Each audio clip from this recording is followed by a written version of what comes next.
तर पवई इथल्या जय भीम नगर मधल्या झोपड्यांवरच्या केलेल्या कारवाईवरून नाना पटोले आणि विजय वडेट्टीवार विधानसभेत आक्रमक झाले।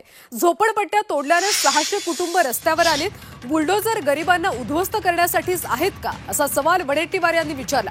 तर या कारवाईला जबाबदार कोण असा सवाल पटोले यांनी विचारला।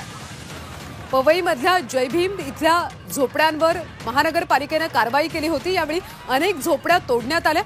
दरम्यान या कारवाईवरून आता नाना पटोले आणि विजय वडेट्टीवार विधानसभेत आक्रमक झाले। झोपडपट्ट्या तोडल्याने 600 कुटुंब रस्त्यावर आले।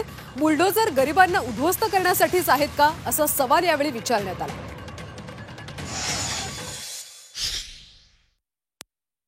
600 कुटुंबांना दिवसा ढवळ्यात तुम्ही बॅरिकेड्स करून साध्या पोलीस 100 पूर्ण पोलिसाचा ताफा 14 व्हिडिओ बघा तुम्ही।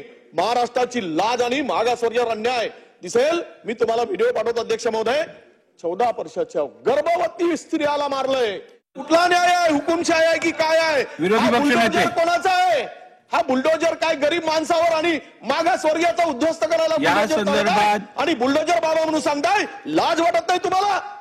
हे कारवाई करताना अध्यक्ष महोदय 600 कुटुंब सन्मान्य सदस्य नाना पटोलेजींनी जी माहिती आज सभागृहासमोर मांडलेली आहे।